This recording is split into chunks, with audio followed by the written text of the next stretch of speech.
Bonjour tout le monde. Alors, vidéo pour la prochaine pleine lune qui arrive à grands pas, de la nuit de jeudi-vendredi, il me semble. Je suis gentiment connectée à ces petites énergies.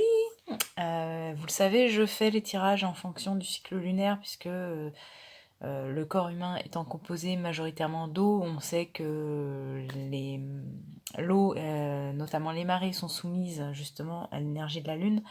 Donc bien évidemment que notre corps est un récepteur de la même manière, donc on s'en prend un petit peu plein les dents parfois. Donc c'est toujours plus intéressant de savoir un petit peu quelles sont les énergies que la Lune nous envoie. Euh, alors, on peut très bien être soumis avec un cycle de décalage, hein, ça peut arriver, ou deux cycles de décalage. Tout va dépendre un petit peu de où on en est dans notre processus de cheminement. En tout cas, pour celui-ci, il y a beaucoup de transformations. J'ai pas encore fait le tirage, hein, ça va venir après. Je vais le préparer, puis je vais couper la vidéo pour vous le montrer et qu'il soit dans le bon ordre, dans le bon sens pour vous. Mais il y a quelque chose de l'ordre où on a un réajustement, on a un réalignement, on a une transformation intérieure qui est en train de s'effectuer. Je vais pas partir dans des explications même un peu plus perchées, parce que j'ai eu de ces infos-là, mais, mais c'est pas forcément entendable, on va dire, pour tout le monde. Donc voilà, il y a censure de la part de plus haut pour ne pas tout dire. En tout cas, le but étant de vous donner un petit peu quelles sont les énergies là qui vont nous porter pour cette pleine lune, histoire de naviguer dans le sens du courant et non pas à contre-courant, puisque ça serait se fatiguer pour rien. Et je vous assure que niveau fatigue, ça se place là parce que c'est quand même coriace. Ne croyez pas, n'allez pas croire que les cernes viennent d'un réveillon trop festif et pas du tout, pas du tout du tout. Donc on y va, c'est parti, et puis je vous explique tout le tirage. À très vite. Alors, bon, désolée, je peux pas avoir plus de recul que ça. Euh, En tout cas, donc le premier tirage. Alors je découvre les cartes en même temps que vous. Et là j'en ai eu deux qui sont sortis en même temps. Voilà, donc je les ai prises. Orphelin et pourquoi? Ok. Tribu croisée des chemins. Pour moi, là, ça me parle vraiment de rapport à soi.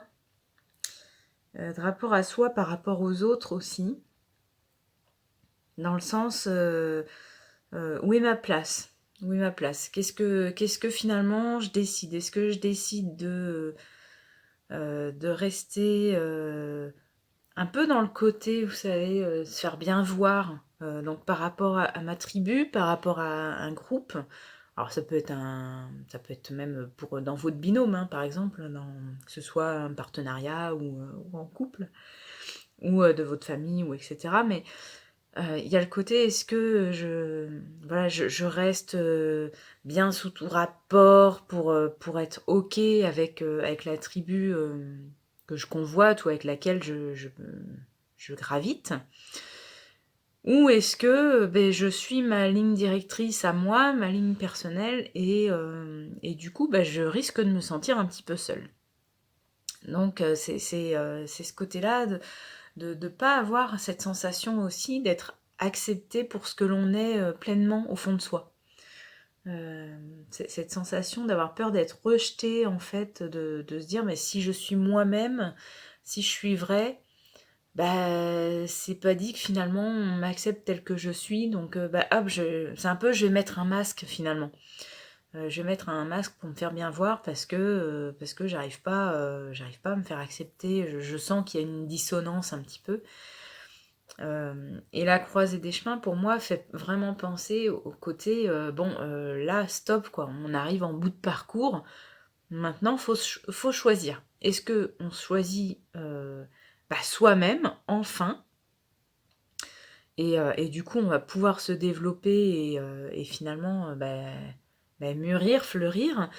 Ou est-ce qu'on reste encore dans les chemins inverses et à dire oui aux autres, mais en se disant non à soi? C'est-à-dire en s'oubliant un peu, en mode un peu sacrifice pour paraître bien vis-à-vis des autres. Voilà, là, alors, c'est pas du tout une guidance, hein, je vais pas vous dire quoi choisir. Les guidances, c'est plus dans un cadre vraiment personnel. Là, c'est les énergies de la Lune. Donc les énergies de la Lune, elles vous mettent un petit peu face à cette décision en disant, tu sens là au fond de toi que tu peux pas être complètement vrai vis-à-vis des personnes qui gravitent autour de toi. Donc, est-ce que tu te prends en main pour dire, allez, je suis comme ça, et puis tant pis si ça plaît pas, mais parce que j'ai envie d'être moi-même, j'ai envie d'être pleinement moi-même, et je m'assume telle quelle, parce que forcément, même en étant soi-même, on plaira à des personnes. Voilà, on plaira à des personnes qui nous aimeront du coup pour ce que l'on est vraiment, qui nous apprécieront pour ce que l'on est vraiment. Il y a le côté authentique qui sera là. Ou est-ce que je continue un peu dans ce faire semblant, histoire de garder un peu la même tribu et de garder ces acquis-là? À vous de voir. À vous de voir.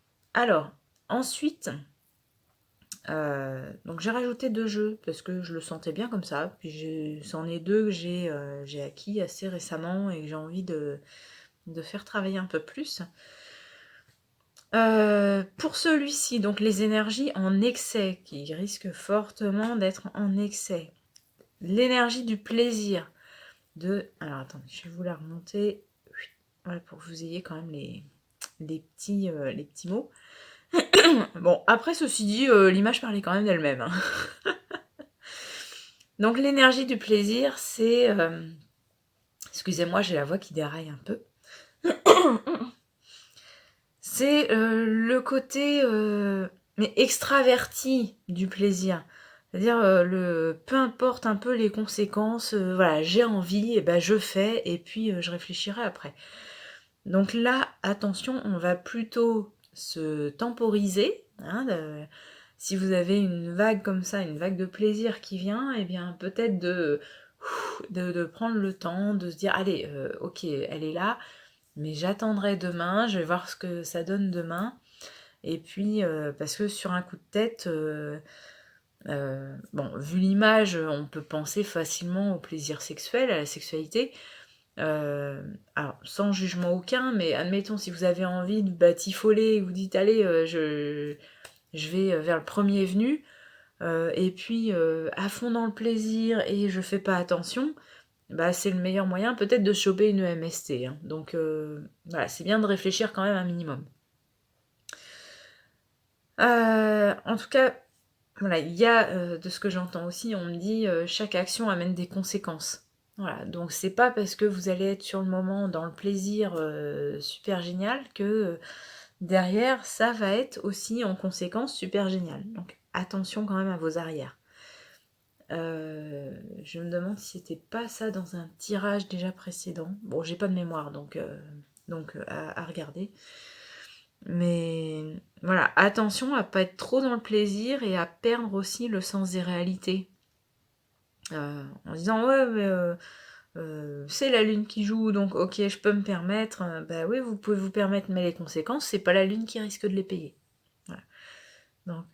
Donc petite vigilance quand même et de se dire voilà les plaisirs c'est bien mais la sécurité c'est bien aussi sur le long terme. Ça vous permettra de garder ce plaisir là pour de manière saine et sur du plus long terme. Les énergies en défaut, ouais, la culpabilité. Donc d'autant plus, hein, si on a ce binôme-là, de se dire, allez, je vais à fond dans les plaisirs et peu importe la culpabilité, là c'est le meilleur moyen d'avoir des actions qui soient avec des conséquences vraiment dramatiques derrière. Donc là je vous conseille vraiment, mais vivement, parce que les énergies de la lune, hein, moi, de ce que j'ai eu en canalisation pure, c'était que ça allait être à couteau tiré quand même. Hein. C'est que vraiment là, on va avoir J'avais cette image de dents qui allaient rayer le plancher, avec les yeux exacerbés, et je prends plus ça du coup dans la thématique plaisir, où un peu le loup de Tex Avery, hein, qui, vous savez, a les yeux qui sortent des orbites et puis la langue qui se déroule sur 15 mètres de long parce qu'il voit une belle nana qui passe. C'est un petit peu ça, c'est que là on va pas s'amuser à faire n'importe quoi, hein. Il y a les lois divines bien sûr, mais il y a aussi des lois terrestres, hein, donc voilà, on ne fait pas n'importe quoi s'il vous plaît. Je le répète parce que malgré qu'on soit en 2023, il y a quand même voilà, besoin de le répéter. Le consentement, c'est pas une option, hein. Voilà, c'est dit. Le consentement n'est pas une option. Donc plaisir oui, culpabilité, bah, visiblement on n'a pas des masses, hein, donc c'est un combo quand même qui est explosif pour faire des bêtises. Donc on va peut-être plutôt chercher à s'intérioriser et puis à pas faire n'importe quoi. On dit aussi que ça peut être pour le côté je vais faire encore plus plaisir aux autres, donc j'exacerbe ce côté-là de je suis une personne plaisante, agréable et compagnie. Et j'oublie de culpabiliser, c'est-à-dire que je suis en mode sacrifice pur et dur. Ben non, non plus, parce que vous n'êtes pas un objet. C'est-à-dire que vous n'êtes pas à prendre la forme que d'autres pourraient souhaiter, sans culpabiliser, sans vous dire oui mais bon, les autres je leur trouve telle ou telle excuse, donc pas de culpabilité envers eux. Non, vous avez totalement le droit et c'est légitime d'être vous-même. Donc pensez aussi à ça, hein. C'est pas que le plaisir sexuel, même si la carte était quand même assez directe. Mais vous le savez, hein, les énergies de la pleine lune sont très directes. C'est c'est ce que l'on aurait peut-être eu à travailler si on avait bien travaillé pendant la nouvelle lune. Donc ouais, à peu près les 15 premiers jours, on va dire. Et là, ça remet de manière exacerbée encore plus en avant, puisque la pleine lune, donc c'est la lune qui est éclairée, donc tout ce qui était caché se met à être visible. Ok. Alors, ce jeu-là, carte de l'illusion, et avec les arts. Ouais, j'ai vraiment cette notion de ah mince, de futilité, de paraître. Voilà, c'est comme s'il fallait absolument paraître bien sous toutes les coutures, à la limite de la perfection même. C'est-à-dire que euh, on est dans le côté extraverti, puisque bah, les arts, c'est vraiment le côté paraître. Et c'est finalement, ça va bien avec l'illusion, dans le sens où, par exemple, au théâtre, on va mettre un masque. Un acteur, il va mettre un masque pour se formater euh, au personnage que l'on attend de lui dans la pièce ou dans le film. C'est un petit peu ça, hein. On est dans le film de la tribu et on met un masque. Alors, est-ce qu'il serait pas temps de lever l'illusion et de devenir soi-même, euh, pour pouvoir prendre plaisir aussi à être soi-même et sans culpabiliser d'avoir mis un masque peut-être jusqu'à présent. De se dire, mince, je suis comme je suis, pourquoi finalement je ne m'assumerai pas en tant que telle, puisque c'est ce qui fait toute la richesse de qui l'on est. Voilà. Donc oui, il y a le côté quand même très paraître, très, j'entends faux semblant aussi. Le côté je veux absolument me montrer tel qu'il faudrait être pour être accepté. Et non, non, la vie c'est pas de jouer un jeu de rôle pour faire plaisir aux autres, hein. On est là, on est sur Terre pour vivre pour soi avant tout. Et mince, on voit pas forcément tout. Alors, je vais mettre comme ça. Hop. On n'est pas sur Terre pour les autres, hein. On est sur Terre avant tout pour soi, pour apprendre et pour contribuer à améliorer le monde. Donc c'est pas en étant faussement quelqu'un que l'on va prendre complètement part dans cette expérience-là. Ok. Alors, la carte des limites. Autodiscipline, pratique, respect de soi, introspection. Introspection, c'est un peu ce que je vous disais, hein, au tout début. Respect de soi, entraînement à la patience, accumulation d'énergie, rituel, maturité. On est un petit peu dans tout ce que je vous disais avant, hein, c'est-à-dire les limites et le choix de se dire est-ce que je me choisis moi, est-ce que je deviens pleinement moi, ou est-ce que je reste dans ce faux semblant de plaire pour les autres. Qu'est-ce que je choisis finalement? Parce que on a autodiscipline, là pour moi, on me dit que ça va avec le sacrifice, hein, c'est je me suis autodisciplinée au sacrifice pour être accueillie et acceptée vis-à-vis des autres. Stop, hein. Vous imaginez bien que les personnes que l'on peut admirer le plus, excusez-moi l'expression, mais s'en foutaient du regard des autres. Que ce soit Albert Einstein, on a bien vu que lui, niveau paraître, ça se plaçait pas là. Dire que sa coiffure, il n'en avait rien à secouer. Tous les maîtres un petit peu des différents courants, hein, que ce soit Jésus, que ce soit Bouddha, c'est pareil, ce sont pas des personnages qui étaient dans le paraître de se dire bon, il faut que je sois aimé des autres, donc je vais faire en sorte de plaire à tout le monde. Non, et il y a une citation, je ne sais plus si c'était pas de Kurt Cobain, qui disait vouloir plaire à tous, c'est finalement plaire à personne. Bon, c'est peut-être pas lui en fait, hein. Mais en tout cas, c'est exactement ça, c'est que non seulement de vouloir plaire à tout le monde, de toute façon, les gens, ils auront toujours un truc à redire, ça sera jamais à 100% où vous allez plaire. Donc, est-ce que vous acceptez de ne pas plaire en étant quelqu'un d'autre, ou est-ce que vous préférez pas ne pas plaire à 100%, mais en étant pleinement soi? Et c'est là où justement ça peut être super. On rentre dans une zone. Alors, le pourquoi, pour moi, c'est on rentre dans une zone de non-connaissance, c'est-à-dire qu'on sort de sa zone de confort, certes, et on a plein de questions qui vont arriver. On ne sait pas comment ça va se passer, on ne sait pas ce qui va se présenter à nous. Mais c'est génial. On sort de la zone de confort, donc on est dans une zone de tout est possible.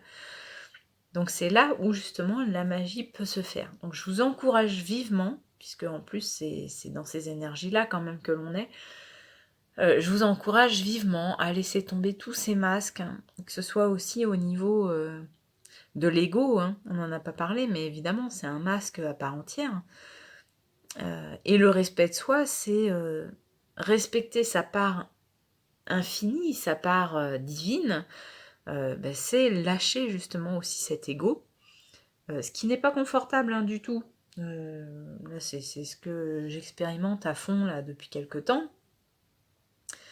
Mais c'est pas confortable, mais en même temps, on est tellement plus léger. On est tellement plus léger de pouvoir dire les choses telles qu'on les ressent, voilà, de manière fluide, et puis sans contrôle comme ça, hein, sans se dire non, je dois dire ça, non, je dois faire ça, non, pour les règles de la bienséance, il vaut mieux que je fasse comme ci ou comme ça. Non, ça vient, et puis tant mieux, quoi. Voilà, et sans être dans le contrôle, c'est-à-dire l'entraînement à la patience, de laisser aussi un peu les choses se décanter, se mettre en place d'elles-mêmes. Il y a peut-être des graines qui vont prendre, d'autres qui ne vont pas prendre, mais toutes les graines qu'on aura semées, à un moment donné, on aura les réponses au pourquoi ça s'est passé comme ça. Et donc voilà, je terminerai juste sur le mot de la fin, soyez vous-même, et ça sera déjà faire une grande avancée vers votre chemin du bonheur. Voilà. Je vous souhaite en tout cas une très très bonne année si je ne l'ai pas souhaité avant. Et je vous retrouve très prochainement pour une autre vidéo. Alors il y aura un direct qui aura lieu demain soir à 20h30. Où justement je parlerai plus de mes activités, un petit peu de ce qui va changer et de ce qui va évoluer. J'en profiterai pour faire vraiment mes vœux de bonne année à tous ceux qui me suivent. Mais en tout cas, voilà, très belle année 2023 et à très bientôt. Salut!